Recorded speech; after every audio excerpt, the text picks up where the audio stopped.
स्वागत आपका फिर से हमारे इस चैनल पे। अ, उम्मीद करते हैं आप सब ठीक होंगे और पिछले वीडियो को आप सब लगातार देख ही रहे हैं। पॉलिटिकल सिस्टम पे जो हमने बनाया था पिछले कुछ दिन पहले जो है वो आपने देखा होगा और आप चीज़ों को कहीं न कहीं समझ पा रहे होंगे, चीज़ें किस तरीके से हमारे पॉलिटिकल सिस्टम में है, किस तरीके से चीज़ें चल रही है आगे। और आगे और भी बातें होगी, पॉलिटिकल सिस्टम पे लगातार जो है क्लासेस हमारी जो है चलती रहेगी। आज जो है पॉलिटिकल सिस्टम से ना होके उसके अंतर्गत जो है, जैसे कि अगर मैं बात करूं तो आज जो बातें होगी संविधान, जैसे क्या है ना, भारतीय संविधान जो है ना हमारे यहाँ पे, वो जितने सारे कानून हैं भारत के अंदर, जितने सारे कानून हैं वो उसके अंतर्गत कार्य करते हैं। जितने सारे कानून हैं, मैंने पिछले वीडियो में कहा भी होगा आपसे कि संविधान के अंतर्गत जितने सारे कानून है भारत में, जितने सारे कानून आप देख पाते हैं वो सब संविधान के अंतर्गत ही कार्य करते हैं। आज जो हमारी बातें होगी उसमें से एक जो है कानून है, आईपीसी का नाम सुना होगा आपने, इंडियन पिनल कोड के बारे में। आज उसी पे बेसिकली चर्चा होगी। ये जो कानून है, आमतौर पे आप देखे होंगे ना कि जो पुलिसों के द्वारा इस्तेमाल में लाया जाता है कानून, पुलिसों के द्वारा इस्तेमाल में लाया जाता है, वो आईपीसी होता है। उसी पे आज हम लोग बेसिक चर्चा करने वाले हैं। इनडायरेक्टली देखें तो संविधान के अंतर्गत ही है, लेकिन इसके लिए एक सेपरेट पूरा का पूरा जो है लॉ चलता है, आईपीसी, जिस पे बात करेंगे। जैसे मैंने पिछले वीडियो में कहा होगा आपसे कि संविधान के अंतर्गत जो है कुल 395 आर्टिकल हैं। उसी प्रकार से इसके अंदर जो है, इसके अंतर्गत जो है धाराएं चलती है। आईपीसी के अंतर्गत क्या है, धाराएं चलती है। मैं एक बार फिर से रिपीट कर दूं आपको कि भारत में जितने सारे कानून हैं वो संविधान के अंतर्गत ही कार्य करते हैं। लेकिन आज जिस पे हम लोग बात करने वाले हैं वो भी संविधान के अंतर्गत ही कार्य करता है, उसको भी संविधान की स्वीकृति मिली हुई है, लेकिन इसको हम लोग सेपरेट तरीके से देखते हैं। जो कि मैंने कहा भी आपसे कि ये पुलिसों के द्वारा इस्तेमाल में लाया जाने वाला कानून है। तो वो क्या है, आईपीसी क्या है, ये कैसे काम करता है? आए दिन आप देखे होंगे ना, कई बार इसका मिसयूज भी बहुत होता है। कई बार जो है पुलिसों के द्वारा जो है इसका उपयोग गलत तरीके से लिया जाता है, कई बार गलत तरीके से इसका इस्तेमाल करते हैं और आम लोगों को कई बार परेशान करने का भी काम करते हैं। मैं ये नहीं कह रहा हूं कि सारे पुलिस ऐसे होते हैं, लेकिन मैक्सिमम पुलिस आपने देखा होगा या कई सारे पुलिस ऐसे होते हैं जो कई बार गलत तरीके से लोगों को मैनिपुलेट करने का काम करते हैं। ऐसा वो इसलिए कर पाते हैं क्योंकि क्या है ना, आम लोगों को इसके बारे में बहुत ज़्यादा जानकारी नहीं है। इसके बारे में जानकारी नहीं होने के कारण क्या करते हैं, इसका वो मिसयूज़ कर पाते हैं। इसका मिसयूज़ करने के पीछे का कारण होता है इसके बारे में हमें कोई जानकारी नहीं है। अगर जानकारी होती तो वो शायद ऐसा नहीं करते। तो अगर हम इन सारी चीज़ों को जानते हैं तो एक चीज़ तो फ़ायदा होगा। देखिए, मेरे क्लास करने का फ़ायदा ये होगा आपको, चाहे आप चाहे वो आप चाहे वो आप पढ़ते हों, चाहे वो आप ना पढ़ते हों, चाहे आप स्टूडेंट हो या ना हो, एक एक जो है जागरूक जो है नागरिक होने के नाते आपका दायित्व है इन सारी चीज़ों को जानना। अगर आप जानते हैं इन सारी चीज़ों को, अगर आप इन सारी चीज़ों को जानते हैं, तो समाज में क्या रहेगी, एक अवेयरनेस रहेगी। कहीं भी आपको, चाहे वो पुलिस के सिस्टम वाले, जितने सारे पुलिस सिस्टम में लोग हैं, वो आपको किसी भी तरीके से आपको गुमराह नहीं कर पाएँगे। चाहे सिस्टम के कोई भी लोग हों, वो आपको गुमराह नहीं कर पाएँगे। तो हमें आज यही समझना है। देखिए, मैं फिर से कह रहा हूँ, ये सब चाहे वो स्टूडेंट हों या ना हों, हर किसी को जानना चाहिए। ये इसलिए जानना चाहिए ताकि समाज में एक अवेयरनेस फैल सके और कोई भी चाहे वो राइट्स हो, अधिकार हो, गलत तरीके से हमको जो है परेशान ना करे। आए दिन आप सुने होंगे कि कई बार ऐसे भी लोग होते हैं जिनको बिना बिना बिना वारंट के जो है पुलिस गिरफ्तार कर लेती है। अक्सर ऐसे केसेस आप देखते होंगे, बिना वारंट के जो है पुलिस जो है आपके घर तक आ जाती है और आपको गिरफ्तार कर लेती है। और जितने सारे नियम कानून जो बने हुए, कई बार पुलिसों के द्वारा इसको इस्तेमाल में नहीं लाया जाता है। तो ऐसा वो इसलिए कर पाते हैं क्योंकि उनको पता है कि समाज में इसके बारे में बहुत ज़्यादा जागरूकता नहीं है। इसलिए आज हम लोग बेसिकली इन्हीं सारी चीज़ों पे बात करने वाले हैं कि जो पुलिसों के द्वारा जो इस्तेमाल में लाया जाने वाला जो कानून है वो क्या है? आईपीसी।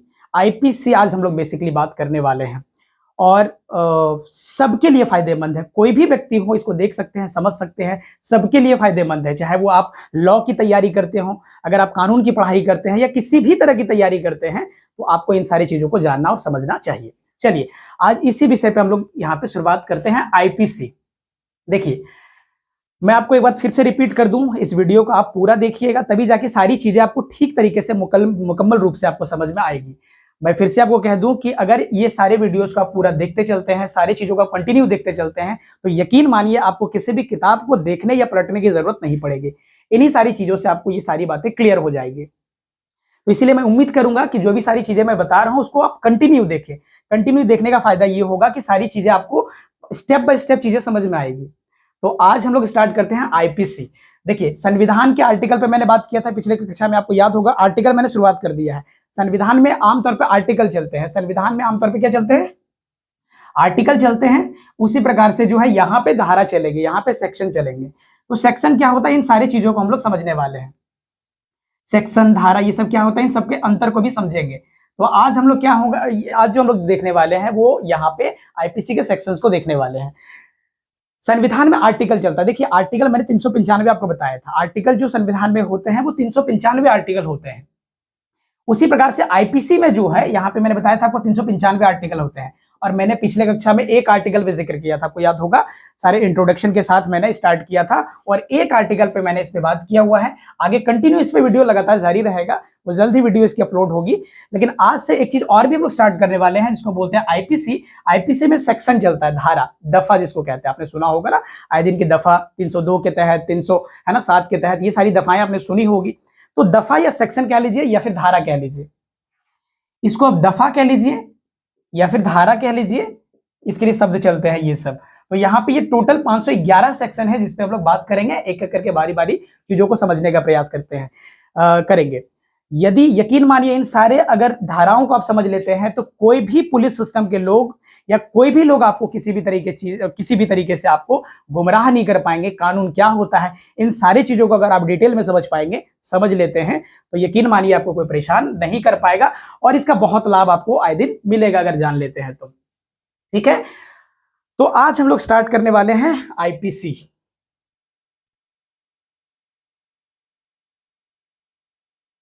आईपीसी क्या है? अगर हम देखें तो आईपीसी क्या है, पहले इसके फुल फॉर्म को देख लेते हैं। आईपीसी का मतलब होता है इंडियन पिनल कोड। इसको हम लोग कहते हैं भारतीय दंड संहिता। और ये संहिता शब्द क्या होता है पहले समझ लेते हैं। ये पहले इसके अर्थ को समझ लेते हैं, फिर इसके अंदर जो है क्या कुछ बातें लिखी हुई है उस पर हम लोग प्रवेश करेंगे। भारतीय दंड संहिता। संहिता का मतलब दंड तो मतलब समझ रहे हैं कि यहाँ पे जो भी पनिशमेंट के लिए जो है क्या आपको दंड मिलेगा, आप किसी भी तरह का कोई प्रकार का जुर्म करते हैं, किसी भी प्रकार का जो अपराध करते हैं तो उस पर क्या क्या जो है ऑफेंस लगेंगे, यानी कि क्या क्या उस पर जो है आपको दंड मिलेगा, ये सारी बातें इस पर लिखी हुई है। ये क्या क्या बातें लिखी हुई है अभी हम लोग देखेंगे डिटेल में। पहले एक संहिता शब्द को समझ लेते हैं। संहिता का मतलब इसका सिंपल मतलब होता है समूह। संहिता का मतलब होता है समूह। ये जो कानून बना है 1860 में बना था। ये जो कानून है 1860 में बना था। इसके बारे में अभी चर्चा करेंगे थोड़ी देर में।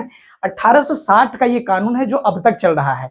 संविधान ने इसके कुछ कानून जो है, जो इसके अंदर जो है इसको हटाने थे वो हटाया गया और बाकी कुछ कानून को जो है इसमें जोड़ा गया और लगातार इसको क्या है अपडेट करते हुए आज तक हमने रखा है इसको। संविधान ने इसको स्वीकृति दी है, इसीलिए संविधान के अंतर्गत ये काम करता है। तो ये 1860 का कानून है। संहिता का मतलब होता है कानूनों का समूह।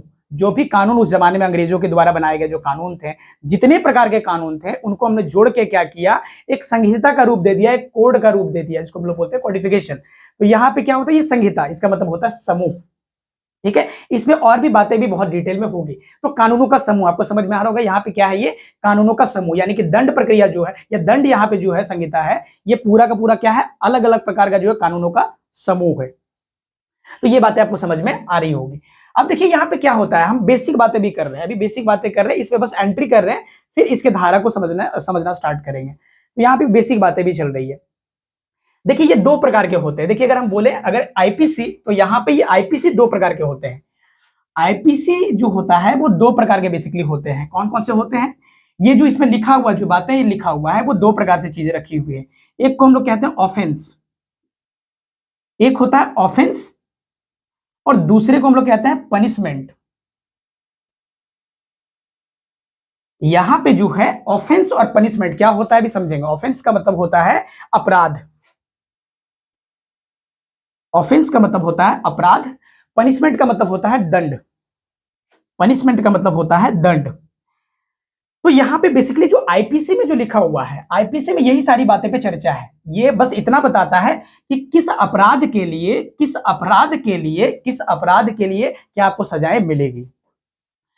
यहां पे किस अपराध को किससे अपराध माना जाएगा, और किस अपराध के लिए क्या आपको दंड मिलेंगे, वो यहां पे बातें करता है। इसकी प्रक्रियाएं क्या होगी, इसके अलग से एक कानून बना हुआ है, उसके लिए अलग से एक कानून बना हुआ है जिसको हम बोलते हैं सीआरपीसी। इसमें बात करेंगे सीआरपीसी, जो 1973 का कानून है। इसको अपडेट किया गया 1973 में, ये पहले का कानून है जो बाद में अपडेट करके इसको 1973 अभी जो वर्तमान का है।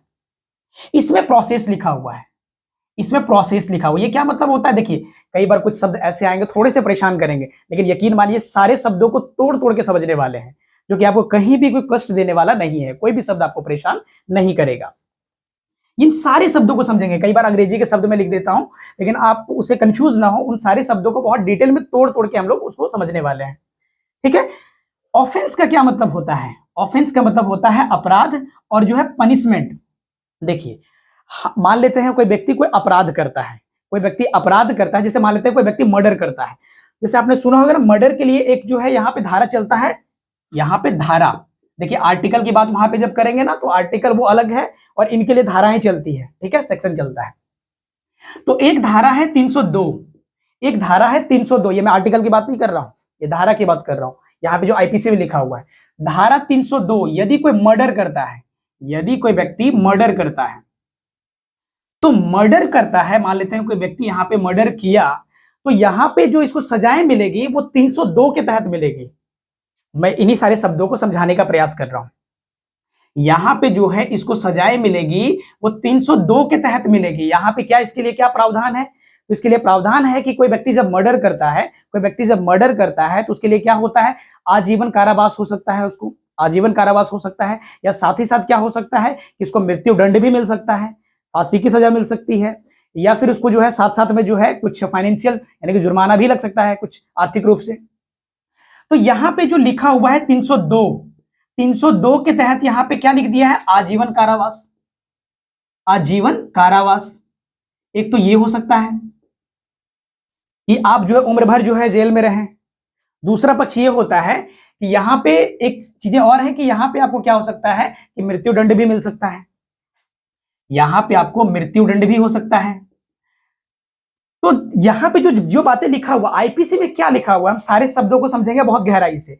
आईपीसी में जो बेसिकली लिखा हुआ ये कहता है कि कोई भी अपराध क्या होता है अभी समझेंगे। अपराध का भी सिंपल सा मतलब ये समझिए, अपराध का मतलब ये होता है जो विधि के द्वारा मान्यत है, जो विधि के द्वारा मान्यता प्राप्त है, विधि के द्वारा मान्यता प्राप्त है। ये क्या होता है, विधि क्या होता है अभी समझेंगे, थोड़ी देर में इन सारे शब्दों को बहुत गहराई से समझने वाले हैं। विधि क्या होता है अभी समझेंगे, इसको अंग्रेजी में कहते हैं लॉ। लॉ क्या होता है अभी समझेंगे। ठीक है, लॉ क्या होता है इसके बारे में भी अभी जानेंगे क्या होता है। बस अभी फिलहाल मानिए कि कुछ कानून बना दिया गया है, कुछ कानून बनाया गया है, उसके अंतर्गत जो बातें लिखा हुआ है कि इस बात को लेकर अगर ये करते हैं तो इसके लिए अपराध माना जाएगा। अगर आप मर्डर करते हैं तो ये अपराध है, चोरी करते हैं तो अपराध है। तो यहाँ पे अपराध का डेफिनेशन क्या होता है अभी समझेंगे थोड़ी देर में, कि अपराध किसे माना जाएगा, अपराध क्या होता है अभी समझेंगे। बस अभी फिलहाल ये समझिए कि आईपीसी में जो बातें लिखा हुआ है वो क्या है। हम बेसिकली अभी समझ रहे हैं आईपीसी में लिखा हुआ क्या है, बातें क्या लिखी हुई है इसमें। तो आईपीसी में जो बेसिकली लिखा हुआ ये लिखा हुआ है कि यहाँ पे दो तरीके से ये काम करता है। आईपीसी दो तरीके का कार्य करता है। एक तो होता है ऑफेंस, अपराध क्या है ये बताएगा, वो अपराध क्या है ये बताएगा, और साथ ही साथ क्या है यहाँ पे दंड, जो दंड है पनिशमेंट है क्या मिलेगा ये बताएगा। जैसे कि यहाँ पे अगर मैं बात करूं तो यहाँ पे क्या, यहाँ पे 302 रख लेते हैं। 302 के तहत ये अपराध मान लिया, 302 के तहत इसे हमने अपराध माना, और साथ ही साथ क्या हुआ कि इसके लिए जो दंड मिला, क्या मिला, आजीवन कारावास मान लेते मिल गया। वो डिपेंड करेगा कि उसकी प्रक्रियाएं क्या थी, किस तरीके से वहां पे जो है ये जज क्या देखता है, बेसिकली वहां पे देखेगा जो मर्डर हुआ है उसका इंटेंशन क्या था, उद्देश्य क्या था, किस तरीके से वो कार्य किया, तो वो सारी चीजें वो जज चेक करेगा, उसके आधार पर वो जजमेंट देता है अपना। ठीक है, तो यहां पे मान लेते हैं आजीवन कारावास हो गया, मान लेते हैं आजीवन कारावास उस व्यक्ति को हो गया। तो यहां पे क्या किया ये आईपीसी क्या कर रहा है, एक तो बता रहा है कि वो अपराध क्या है, वो किसके धारा कौन सा लगेगा, और दूसरा यहां पे जो है इसका दंड क्या मिलेगा। एक तो ये बातें बता दिया, लेकिन साथ ही साथ प्रक्रिया क्या होगा, उसको जो सजा मिलेगा वो किस तरीके से होगा, किस कोर्ट में क्या होगा नहीं होगा, ये सारे जो प्रोसीजर होते हैं, वो जो प्रक्रियाएं होता है, वो प्रक्रिया जो चलता है वो यहाँ पे चलता है, सीआरपीसी में चलता है। इसके लिए अलग से कानून है जिसमें लोग जल्द ही चर्चा करेंगे, इस पे भी चर्चा करने वाले हैं। जिस तरीके से ये आप देख रहे हैं ना आईपीसी, उसी प्रकार से ये सीआरपीसी है। तो सीआरपीसी भी बात करेंगे, अभी मेन टॉपिक हमारा सीआरपीसी नहीं है, इसलिए अभी मैं इस पे फोकस नहीं कर रहा हूं। यहाँ पे क्या है, आईपीसी को बेसिकली हम लोग समझ रहे हैं, तो इस पे भी बातें होगी, यानी कि प्रक्रियाएं क्या होगी, प्रक्रियाएं क्या होगी। मान लेते कोई व्यक्ति चोरी करता है, तो चोरी करने के लिए मान लेते हैं जैसे हमारे यहाँ पे सेक्शन है 379, धारा जो है 379 है। तो कुछ चोरी करता है तो उसके लिए सामान्य रूप से जो है 3 साल की सजाएं होती है, सामान्य रूप से 3 साल की सजाएं होती है। तो क्या यहाँ पे होगा, सजाएं जो 3 साल की होगी उनको, वो क्या प्रक्रिया होगा, उसको ट्रायल किस कोर्ट में होगा, मान लीजिए ट्रायल होता है ना, तो वो किस कोर्ट में होगा ट्रायल उसका, आमतौर पे जो होगा, ये सारी चीजें जो प्रक्रियाएं होगा, इन्वेस्टिगेशन कौन करेगा, जांच कौन करेगा, ये सारी बातें जो होती है वो कहां पे होती है, तो यहां पे होता है। कोर्ट कौन सा होगा, ट्रायल होगा या नहीं, उसको बेल मिलेगा या नहीं मिलेगा, ये सारी चीजें यहाँ पे ये कौन करता है, तो सीआरपीसी करता है। इसके महत्व को भी बहुत समझेंगे, इन सारी चीजों को जोड़ते हुए चलेंगे, लेकिन फिलहाल ये समझिए, फिलहाल आप ये समझिए कि जो आईपीसी होता है, जो आईपीसी होता है वो 2 तरीके से कार्य करता है। वो क्या बताने का काम करता है कि अपराध ये है, सेक्शन ये लग जाएगा उनके ऊपर। मान लो कोई भी सेक्शन लगा, जैसे 302, मान लेते अपराध किया आपने, मर्डर किया, तो यहाँ पे जो सेक्शन लगेगा 302 सेक्शन लगेगा, धारा 302 या दफा 302, तो उसके लिए जो दंड मिलेगा वो क्या मिलेगा, आजीवन मिलेगा। लेकिन इसके लिए प्रक्रियाएं क्या क्या होगा, प्रोसेस क्या क्या होगा, कहां पे ट्रायल होगा, कहां पे क्या होगा, ये सारी चीजें कौन तय करता है, सीआरपीसी तय करता है। तो आपको एक बातें समझ में आ गया होगा, एक बातें आपने समझ लिया होगा कि आईपीसी दरअसल क्या बता रहा है हमें। आईपीसी जो है, इंडियन पिनल कोड, हमें क्या बता रहा है, ये बातें आपको स्पष्ट हो गया होगा कि ये 2 चीजें बताता है, ऑफेंस और जो है दूसरा पनिशमेंट। अपराध, जो भी अपराध होगा, सेक्शन यहां पे आपको देख पा रहे हैं, इसमें सेक्शन के बारे में जिक्र होगा, और उसके लिए पनिशमेंट क्या है, ये 2 बातें ये बताता है। तो ये बातें आपको स्पष्ट है। अब आगे हम लोग बात करते हैं इसी पे, यहाँ पे चूंकि थोड़ी सी परेशानी हो रही होगी कि यहाँ पे विधि के द्वारा मान्यता प्राप्त, अब ये विधि क्या होता है, तो इस शब्द को भी अब यहाँ पे समझने का प्रयास करते हैं। ये विधि शब्द क्या होता है, विधि शब्द आपको हो सकता है परेशान करे, तो मैं इसको मिटा रहा हूं, और यहाँ पे विधि को समझते हैं कि विधि क्या होता है।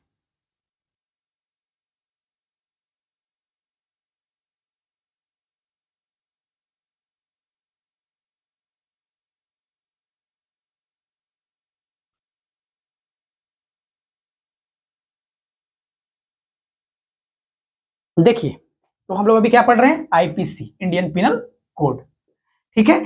अब यहां पे क्या है कि यहां पे जो दिया हुआ है हमारे यहाँ पे, विधि क्या होता है, हमने अभी लिखा ना कि विधि द्वारा मान्यता प्राप्त, विधि द्वारा मान्यता प्राप्त।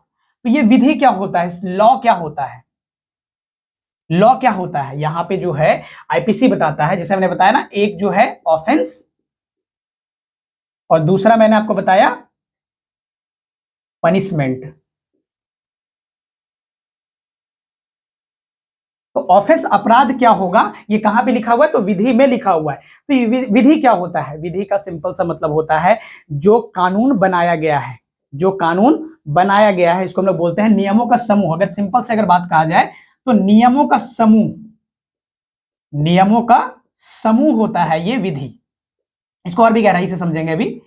नियमों का समूह होता है लॉ। अब ये नियम कौन बनाता है, कई बार प्रश्न उठता है कि ये नियम कौन बनाता है, तो सिंपल सी बात है, ये कौन बनाएंगे, जो संप्रभु शक्ति होंगे। तो हमारे यहाँ पे संप्रभु शक्ति कौन है, तो देश के लेवल पे यहाँ पे कानून कौन बनाता है, तो देश के लेवल पे यहाँ पे कानून जो बनाता है वो पार्लियामेंट बनाता है। आपको पता होगा ये कानून कौन बनाता है, पार्लियामेंट बनाता है पूरे देश के लेवल पे। अगर राज्य के लेवल पे बात करें तो राज्य के लेवल पे कानून कौन बनाता है, तो आपको पता होगा विधान, राज्य विधानमंडल बनाते हैं, ठीक है। तो नियमों का समूह, नियमों का समूह का मतलब सिंपल सा होता है कि यहाँ पे जो नियमों का समूह, ये कौन बनाता है, नियम कौन बनाता है, तो यहाँ पे आपको पता है संप्रभु शक्ति बनाएगा। संप्रभु शक्ति जो है ये बनाते हैं, यानी कि पार्लियामेंट। यहां पे जब पार्लियामेंट कानून बनाएगा, पार्लियामेंट यहां पे कानून बनाएगा, तो यहां पे पार्लियामेंट में कौन कौन लोग होते हैं आपको पता है, पिछले कक्षा में मैंने कहा भी होगा कि पार्लियामेंट का सिंपल सा मतलब है यहां पे कुछ 3 लोग मिलकर बनाएंगे कानून। कौन कौन, तो एक लोकसभा, एक राज्यसभा, प्लस यहाँ पे राष्ट्रपति, इनकी साइन होगी, उसके बाद ही यहाँ पे ये वैलिड होगा। तो जितने सारे कानून बनते हैं आमतौर पे विधि, जैसे कि हमने कहा ना, ये अंग्रेजों के जमाने का कानून है, 1860 का कानून है, तो इसको हमने एक्सेप्टेंस दे दिया है, संविधान ने हमारा इसको मान्यता दे दिया है, संविधान ने मान्यता दे दिया है, तो इसको हम लोग कानून के रूप में लेते हैं और आज भी इसको यूज करते हैं। 1860 का कानून है, लेकिन आज भी हम लोग इस्तेमाल में ले रहे हैं। तो समझ पा रहे हैं इसको किसने मान्यता दिया? तो संप्रभु शक्ति जो है उन्होंने क्या किया, मान्यता दे दिया, संविधान ने मान्यता दे दिया। और वैसे कोई नया कानून हमें बनाना हो, इसके अंदर कोई कानून जोड़ने हो, इसके अंदर कोई कानून जोड़ने हो या हटाने हो, तो किसका किसका जरूरत पड़ेगा? तो आपको पता है पार्लियामेंट का जरूरत पड़ेगा। तो यहाँ पे ये कौन कार्य करते हैं? तो लोकसभा, राज्यसभा और प्रेसिडेंट ये सारे लोग मिलकर क्या करते हैं? कानून बनाते हैं, नियमों का समूह जो होता है ये सारी चीजें बनाते हैं। तो आपको ये बातें पता चल गया कि विधि का मतलब सिंपल सा होता है नियमों का समूह। ये कौन बनाएगा? तो संप्रभु शक्ति बनाएगा। और संप्रभु शक्ति में मैंने आपको बताया जैसे कि पार्लियामेंट में बनाया जाएगा, तो पार्लियामेंट में कौन कौन लोग होते हैं? लोकसभा, राज्यसभा प्लस प्रेसिडेंट, ये तीनों लोग मिलकर क्या करते हैं? कार्य करते हैं। तो यहां पे ये बातें आपको समझ में आ गई। यहां पे आर्टिकल में कोट नहीं कर रहा हूं अभी, हालांकि पार्लियामेंट का जो जिक्र है, संसद का जिक्र है, हमारे यहाँ पे एक आर्टिकल है, आर्टिकल यहाँ पे मैं शब्द यूज कर रहा हूं, आर्टिकल 79 में ये पार्लियामेंट शब्द का जिक्र है। और पार्लियामेंट में जब हम लोग पढ़ेंगे, आर्टिकल पढ़ेंगे, जब संविधान जो पढ़ रहे थे, जो पिछले कक्षा में जो मैंने आपको बताया था, तो जब संविधान पढ़ेंगे तो यहाँ पे उसका जिक्र करेंगे बहुत गहराई से, बहुत डिटेल में। तो ये बात आपको पता चल गया। ये हम नियम बनाते क्यों हैं? प्रश्न ये उठता है कि ये नियम हम बनाते क्यों हैं? ये नियम हम क्यों बनाते हैं? ये नियम क्यों बना रहा है? तो सिंपल सी बात है, किसी भी देश में शांति व्यवस्था को बनाने के लिए बनाते हैं। किसी भी देश में, क्योंकि सबके विचार अलग अलग होते हैं, कोई जो है आपराधिक प्रवृत्ति के लोग होते हैं, कोई अपराध करते हैं, या कई बार दंगे हो जाते हैं। तो इन सारी चीजों को क्या करने के लिए, शांत करने के लिए हमें ये चीजों का बनाने की जरूरत पड़ता है। यानी कि शांति व्यवस्था बनाने के लिए हमें कानून बनाने पड़ते हैं। शांति व्यवस्था बनाने के लिए क्या होता है? हमें कानून की आवश्यकता पड़ती है। तो आपको ये मतलब समझ में आया, विधि का मतलब समझ में आया। विधि का मतलब होता है नियमों का समूह। ये कौन बनाता है? तो पार्लियामेंट बनाता है। क्यों बनाया जाता है? तो शांति व्यवस्था जो है ना, बनाए रखने के लिए बनाया जाता है। तो ये आपको ये बेसिक बातें आपको समझ में आ गई, ठीक है। अब यहाँ पे लॉ कितने प्रकार का होता है? आईपीसी में जो हम लोग अभी समझ रहे हैं, तो यहाँ पे लॉ कितने प्रकार का होगा? तो यहाँ पे समझ लेते हैं लॉ, ये लॉ जो है वो कितने प्रकार का होता है। तो यहाँ पे दो चीजें हमें बेसिकली समझना है। दो चीजें हमें बेसिकली समझना है। क्या समझना है? दो चीजें हमें बेसिकली यहां पे देखना है। यहां पे अगर मैं बात करूं तो एक को हम लोग बोलते हैं सब्सटैंटिव वीटो लॉ,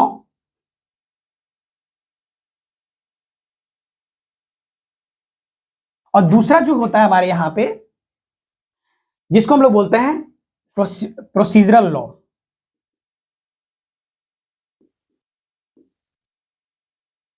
इसको हम लोग कहते हैं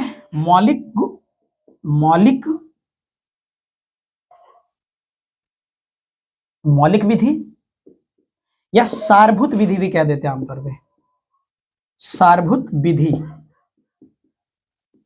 और इसको जो हम लोग कहते हैं प्रोसीजरल लॉ को बोलते हैं प्रक्रियात्मक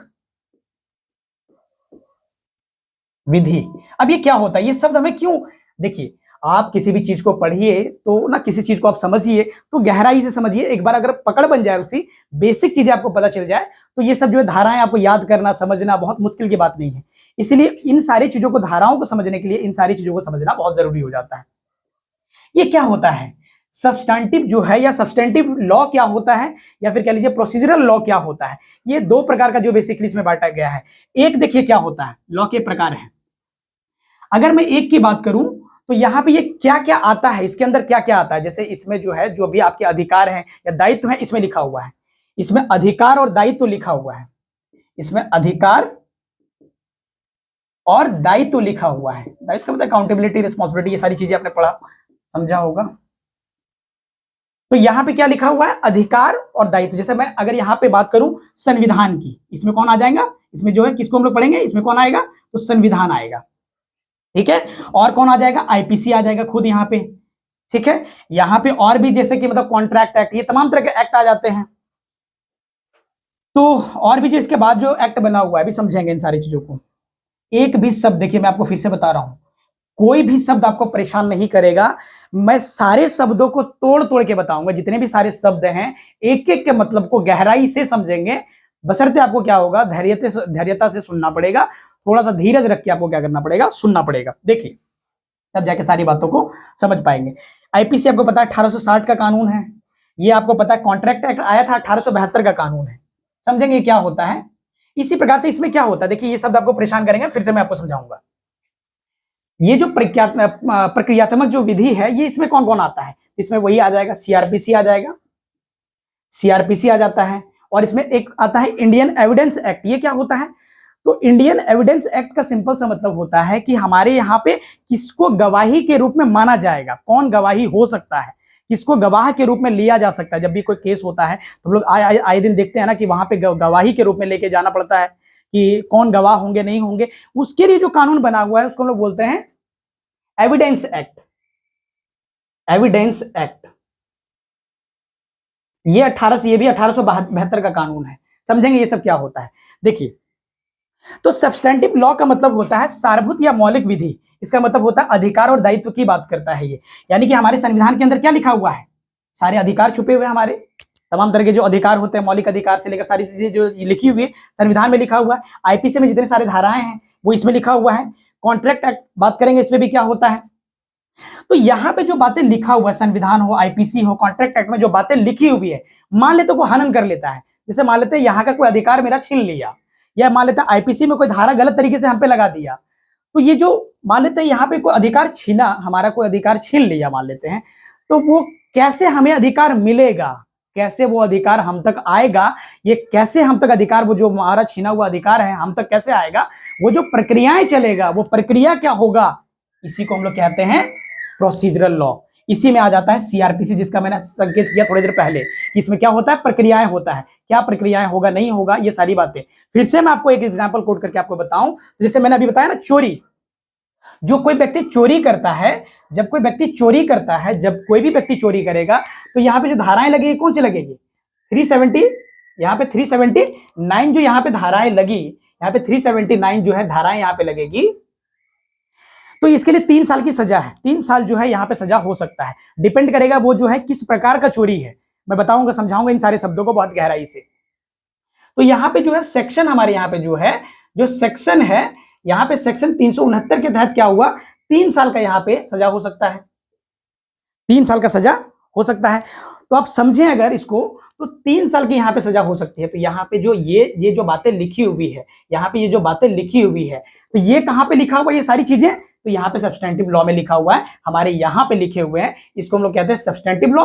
और ये सजा जो होगी, हमने बताया अभी 2 चीजों को, ऑफेंस में आ जाएगा यहाँ पे धारा, और पनिशमेंट में आ जाएगा यहाँ पे ये आपकी जो है सजाएं क्या होगी, यहाँ पे पनिशमेंट में आ जाएगा। लेकिन इसका प्रक्रिया क्या होगा, ये जो प्रक्रिया होगा, इसका ट्रायल कहाँ पे होगा, जैसा मैंने बताया ना, इसका किस कोर्ट में ट्रायल होगा, ये इन्वेस्टिगेशन कौन करेगा, ये सारी बातें जो है, ये सारी बातें जो लिखी हुई है, कहाँ पे लिखी हुई है, तो यहाँ पे प्रक्रिया में लिखा हुआ है। ये सारी बातें जो लिखी हुई है कहाँ पे लिखी हुई है, प्रक्रिया में लिखा हुआ है। तो आपको ये बातें समझना है। या इसके लिए बेल क्या होगा, बेल की व्यवस्था क्या है, बेल होगा भी या नहीं होगा, तो इसके लिए कौन करेगा, कौन तय करेगा, तो ये सीआरपीसी तय करेगा। ये कौन तय करेगा, सीआरपीसी तय करेगा। तो ये बातें आपको बेसिकली समझ में आ गया। ये जजों के द्वारा इस्तेमाल में लाया जाता है, और ये आपका जो है पुलिसों के द्वारा इस्तेमाल में लाया जाता है। ये जजों के द्वारा इस्तेमाल में लाया जाता है, और ये पुलिसों के द्वारा इस्तेमाल में लाया जाता है। इसके बारे में बहुत गहराई से बात करने वाले हैं आगे, ठीक है। तो ये बातें समझ पा रहे हैं आप, ये सारी चीजें जो है, यानी कि आईपीसी पे जो होगा, आईपीसी पे बेसिकली जो काम करता है, वो जो जितने सारे पुलिसकर्मी के लोग हैं, ये इसी के आधार पे कार्य करते हैं, ठीक है। तो यहां तक मेरे ख्याल से ये शब्द आपको क्लियर हो गए होंगे कि लॉ क्या होता है, लॉ क्यों बनाया जाता है, और लॉ के क्या क्या प्रकार होते हैं, किस तरीके से कार्य करते हैं, ये बातें आपको मेरे ख्याल से स्पष्ट हो गई होगी, ठीक है। तो ये बातें आपको समझ में आ गई। और देखिए, इन सारी चीजों को बहुत गहराई से, संविधान को भी समझ ही रहे हैं, पिछले क्लास में आपने देखा ही होगा, आर्टिकल शुरू हो गया है, तो इस पे बात होगा ही। और यहाँ पे जो होगा, आज से जो क्लासेस हो रही है, आईपीसी पे भी बात होगी लगातार, ठीक है। तो अब इसके बाद हम लोग आगे देखते हैं कि क्या हुआ। तो यहां तक उम्मीद करते हैं आपको समझ में आया होगा। अब देखिए आगे,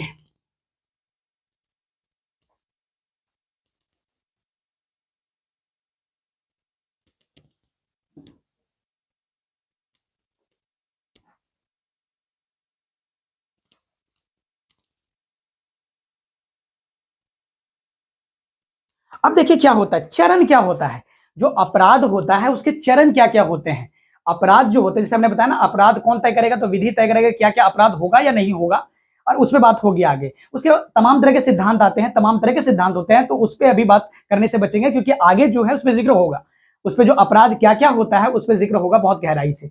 देखिए चरण क्या होता है, अपराध के चरण क्या होते हैं, यहां पे लिखते हैं स्टेप्स ऑफ ऑफेंस। क्या क्या होता है अपराध के जो है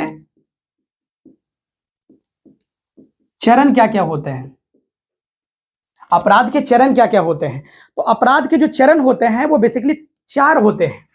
अपराध के जो चरण होते हैं वो बेसिकली 4 होते हैं। क्या होते हैं? तो यहां पे एक होता है, इसको बोलते हैं इंटेंशन। इंटेंशन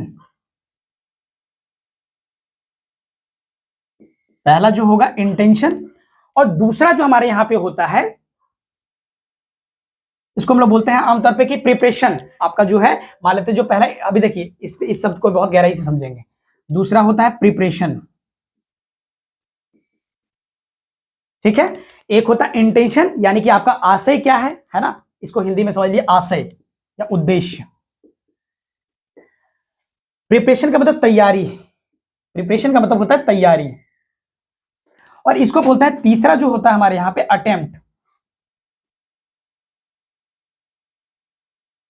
है ना, कि आपने जो है अटेम्प्ट किया। अटेम्प्ट का मतलब होता है कि प्रयत्न करना, इसको हम लोग बोलते हैं हिंदी में प्रयत्न। तीसरा अकोमोडेशन ऑफ ऑफेंस, परिणाम, इसको हम लोग बोलते हैं परिणाम। देखिए क्या होता है यहां पे, बेसिकली 4 शब्द को हमें समझना है कि ये जो स्टेप्स होता है, जो चरण होते हैं वो कितने होते हैं। 4 प्रकार के जो अपराध के चरण होते हैं। सबसे पहला आता है इंटेंशन। सबसे पहला जो आएगा हमारे यहां पे वो क्या आएगा?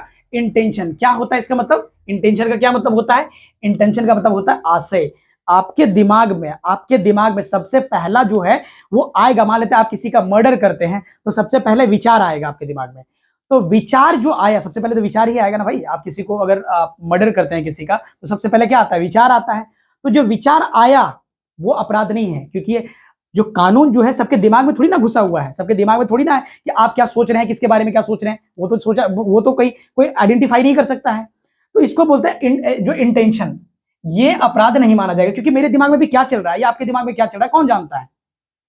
तो इसको हम लोग बोलते हैं इंटेंशन। ये किसी को पता नहीं है। तो इंटेंशन में क्या होगा? आशय। आपके आशय क्या थे, तो आशय में क्या होगा? यहां पे ये अपराध नहीं माना जाएगा। दूसरा होता है प्रिपरेशन, तैयारी।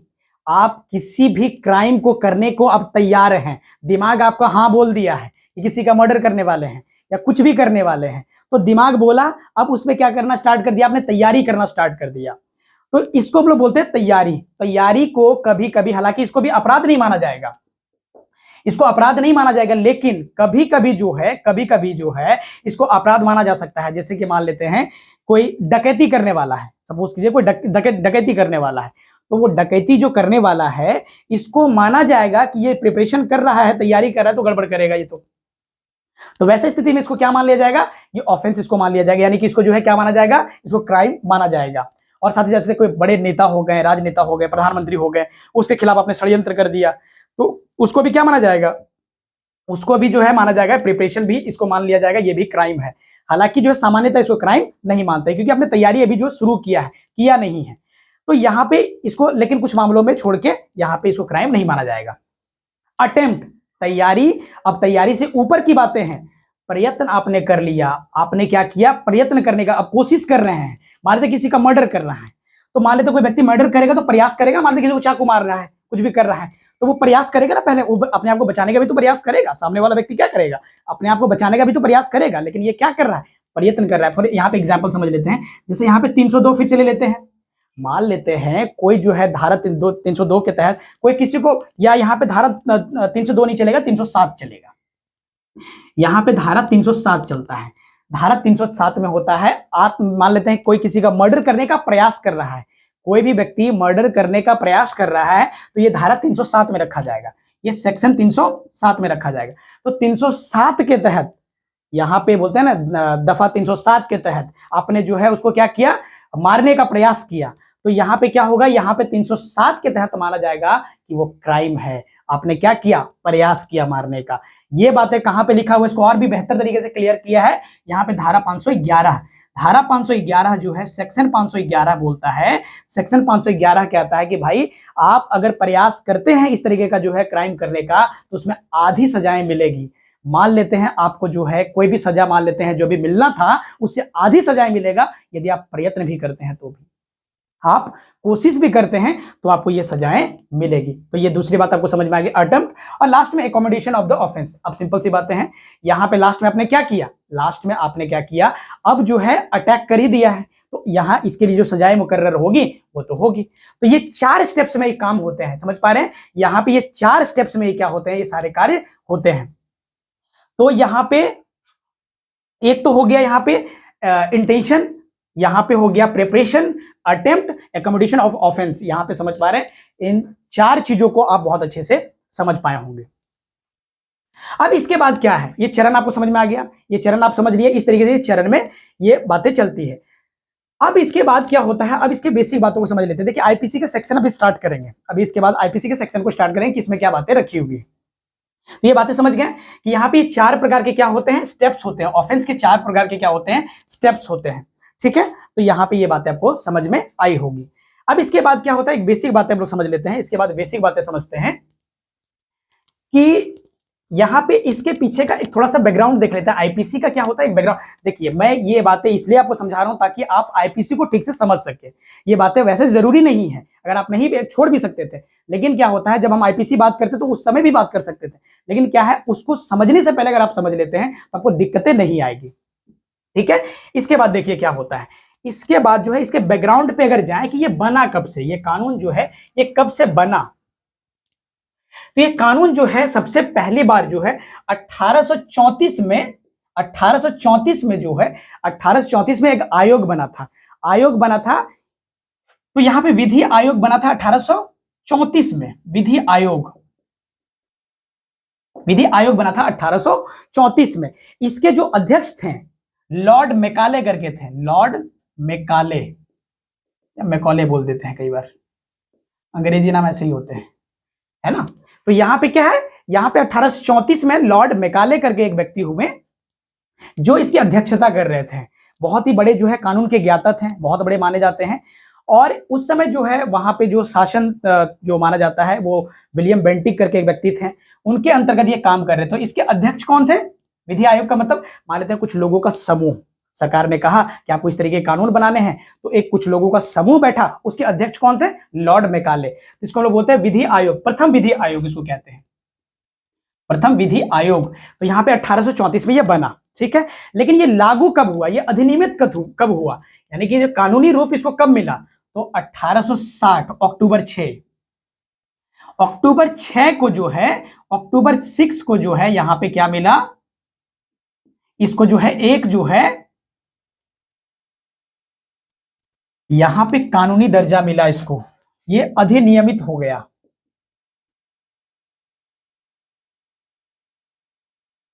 ठीक है, तो यहां पे 1860 को ये अधिनियमित हो गया। अधिनियमित का मतलब होता है ये कानून बन गया, ये कानून बन गया 1860 में, अक्टूबर 6 को ये कानून बन गया। लेकिन ये जो कानून बना इसको लागू कब हुआ, लागू जो हुआ वो 1 जनवरी को लागू हुआ। 1 जनवरी जो है, 1 जनवरी को लागू हुआ 1862 को। ये जो लागू हुआ कानून, लगभग 2 सालों के बाद जो है ये कानून लागू हुआ। ये जो कानून आईपीसी की बात कर रहा हूं मैं, आप आईपीसी की, तो यहां पे 1862 में ये कानून जो है लागू हुआ। जैसा कि मैंने फिर से कहा, इसके तथ्य के रूप में इसमें टोटल जो है सेक्शन रखा गया, टोटल सेक्शन को रखा गया वो 511 सेक्शन थे। और इसमें जो अध्याय है, टोटल जो चैप्टर है, अगर मैं चैप्टर की बात करूं तो टोटल 23 चैप्टर इसमें माने जाते हैं। टोटल जो है 23 चैप्टर है। संविधान में मैंने कहा था 22 चैप्टर हैं, लेकिन इसमें कितने हैं, इसमें 23 चैप्टर हैं। आज पहले चैप्टर से हम लोग स्टार्ट करने वाले। अब ये बैकग्राउंड मैंने आपको समझाया, ये बैकग्राउंड था। अब जो है यहां से आर्टिकल स्टार्ट होता है, सॉरी यहां से सेक्शन स्टार्ट होगा। अब सेक्शन को मैं यहां से आपको बताने का प्रयास करूंगा कि पहला सेक्शन यहां पे क्या है। ठीक है, अब आ जाइए पहले सेक्शन पे। पहला सेक्शन जो है, पहला सेक्शन जो है वो कहता है, या सेक्शन फर्स्ट कह लीजिए। यहां पे जो पहला सेक्शन कहता है कि ये जो कानून है, ये जो कानून है आईपीसी जो है, इसका नाम क्या होगा, इसके नाम संहिता, जो शब्द लिखा हुआ है वहां का, संहिता का नाम और परिवर्तन का क्षेत्र, यानी इसका एरिया क्या होगा, है ना, इसका एरिया क्या होगा और जो संहिता का नाम क्या होता है, संहिता का नाम रखा है भारतीय दंड संहिता, अंग्रेजी में इंडियन पिनल कोड, भारतीय दंड संहिता। ठीक है, और जो है इसका एरिया क्या होगा, तो एरिया जो है देखिए, अगर मैं बात करूं तो एरिया जो है पूरे भारत में है, पूरे भारत में अगर मैं बात करूं तो ये पूरे भारत में लागू होगा। ये क्या होगा, पूरे भारत में लागू होगा। ये एरिया क्या है, पूरे भारत में लागू होगा। लेकिन ये पहले जम्मू कश्मीर में नहीं था, जम्मू कश्मीर में पहले नहीं था। आपने जो है सुना होगा आर्टिकल 370, इस पे बात करेंगे क्या होता है। आर्टिकल 370 पे बहुत गहराई में बात करने वाले हैं कि आर्टिकल 370 क्या है। बेसिकली यहां पे पहले लागू नहीं होता था, 2019 से पहले, 2019 से पहले यहां पे लागू नहीं होता था, क्योंकि 2019 में जो है आर्टिकल 370 हटाया गया था। प्रधानमंत्री जो है मोदी जी के द्वारा उनके नेतृत्व में जो है ये हटाया गया था। तो आपको पता होगा 2019 में यह हटाया गया था, नहीं तो यहां पे पहले लागू नहीं होता था। ये 370 क्या है, जब आर्टिकल बात करेंगे, ये आर्टिकल की बात कर रहा हूं मैं, ये यहां पे सेक्शन ना होगा, ये आर्टिकल है। तो आर्टिकल 370 में क्या था, तो एक छोटी सी बात अभी समझ लेना है। आर्टिकल 370 का सिंपल सा मतलब था कि जो वहां के लोगों को कुछ स्पेशल अधिकार मिला हुआ था, जैसे वहां पे आप जाके जमीन नहीं खरीद सकते, ये सारे जो अधिकार मिले हुए थे ना, यहीं पे लिखा हुआ था उनका। तो इसको हम लोग बहुत गहराई से समझेंगे जब संविधान समझेंगे, संविधान में जब बात करेंगे। तो अभी फिलहाल समझिए, पहले यहां पे लागू नहीं होता था। यहां पे उनका जो चलता था, यहां पे जो उनका जो पहले चलता था, रणबीर दंड संहिता करके वहां पे एक कानून होता था, रणबीर दंड संहिता करके कानून होता था। वो पहले यहां पे चलता था जम्मू कश्मीर में 2019 से पहले। लेकिन अब 2019 के बाद ये कानून पूरे भारत में लागू होगा, पूरे भारत में लागू होगा, कोई भी स्टेट नहीं छूटेगा, सारे स्टेट में लागू होगा। और साथ ही साथ इसका एरिया क्या होगा, तो मैंने आपको बता दिया। और इसका जो नाम होगा वो क्या होगा, भारतीय दंड संहिता। ये पहला ही जो है यहां पे पहले सेक्शन में ये बातें करता है। ठीक है, दूसरे सेक्शन की मैं बात करूं, यहां पे अगर मैं बात करूं दूसरे सेक्शन की, तो दूसरे सेक्शन में क्या है,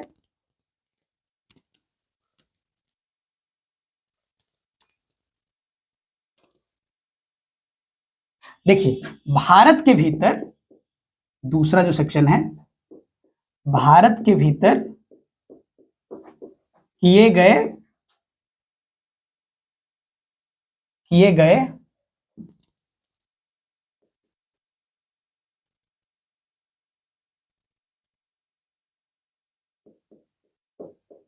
दंड। अब देखिए यहां पे क्या होता है, भारत के भीतर किए गए दंडों का प्रावधान जो होता है।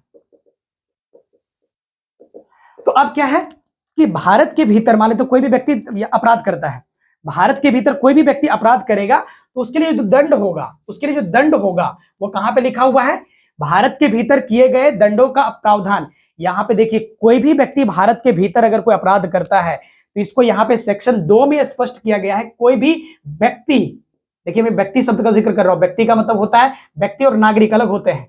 नागरिक का मतलब होता है जैसे कि हम और आप, जिसके पास ये है ना यहाँ का जो आइडेंटिटी है, यहाँ का जैसे अपना आधार कार्ड हो गया, जैसे कि यहाँ पे जितने सारे जो आपको आइडेंटिटी होते हैं ना, विदेशी भी व्यक्ति में आ जाते हैं, क्योंकि कई बार विदेश से आया वो व्यक्ति भी कई बार अपराध कर देता है, तो उसको लोग व्यक्ति मानेंगे, नागरिक नहीं मानेंगे। ठीक है, नागरिक शब्द को मैं समझाऊंगा जब आर्टिकल जो है 5 से लेकर 11 तक बात होगी ना, तो उस आर्टिकल में वहां पे बहुत गहराई से उसको समझने वाले हैं।